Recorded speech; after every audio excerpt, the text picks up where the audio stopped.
So earlier this evening, I spoke with Kentucky Senator Rand Paul, who sits on the Senate Foreign Relations Committee, asked him what he thinks about the president saying that the Libya model is not going to be repeated in North Korea, and a few other topics as well. Watch.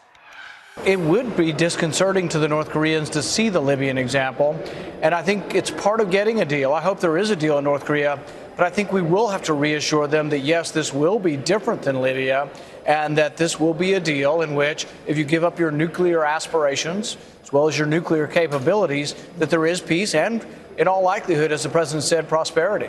Are you concerned at all about the president saying that we would offer protection for him? Well, I think it may be overstating the case. Protection maybe from us invading and having regime change. That's what happened in Libya. The West did invade Libya. The West did affect regime change in Libya. And it's been a model that resonates with all up-and-coming nuclear powers, Iran, North Korea, that they wonder about our sincerity. It's also why some of us have argued it's a bad idea to get out of the Iran agreement, because it sends a signal that we're not going to be consistent in following through with our agreements. All right. I want to ask you about Gina Haspel. You voted against from the very beginning. You were very adamant that you were going to vote against. What are your concerns now that she will be the CIA director? You know, I think the confirmation process at least gets candidates to say things they hadn't said previously. She did finally come out and say that she thought that waterboarding didn't work. She never got to the point where she said it was immoral, but she got closer to where a lot of us think we ought to be, is that it's not what we are as a people, you know, that torture and waterboarding is really not what we should be doing.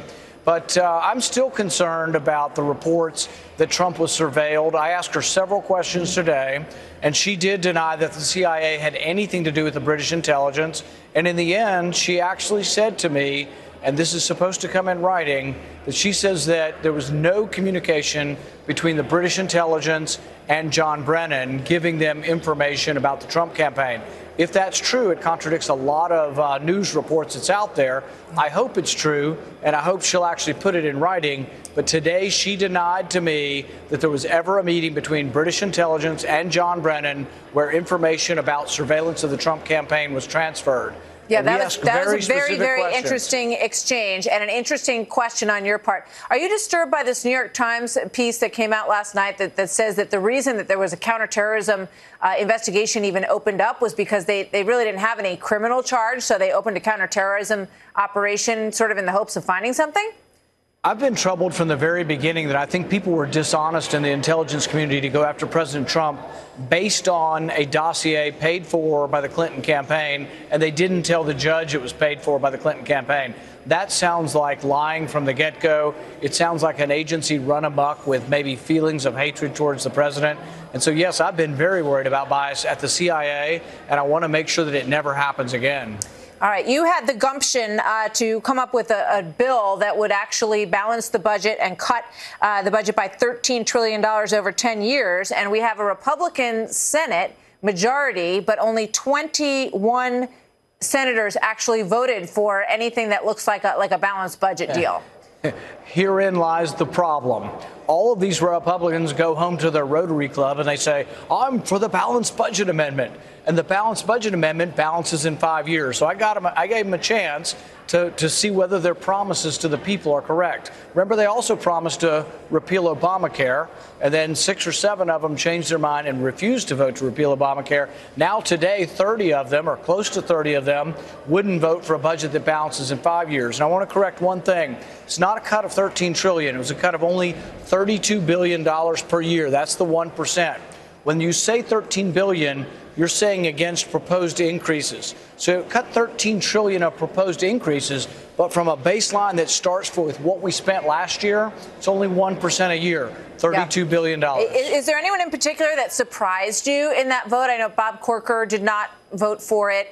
Lindsey Graham has said he thought it would decimate defense spending. That's why he didn't vote for it. Did they surprise you, or anyone else in particular surprise you with their vote? No, I think Lindsey is typically a dissembler on these things. He said it would affect defense, and it had no cuts in defense. It said you had to cut 1% of the total, but it said the appropriations committees could decide where to cut it. Now, the appropriations committees could have said it would be the defense appropriations, but that's very unlikely since the Republicans control it and don't want to cut defense. But the bottom line is you do have to look at military, non-military, and entitlements, the whole ball and wax.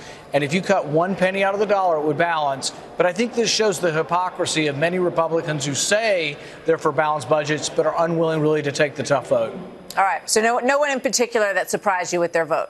No, I think it was kind of the standard. The establishment, for the most part, voted to keep the established ways of massive deficit spending and trillion-dollar deficits exactly like we had under the Democrats. And that's the disappointing thing. We promised to be better, and now I gave them a chance to try to be better, and yet the establishment Republicans said, no, we like the status quo. Very interesting. Senator, always good to talk to you. Thank you for being here tonight. Thank you.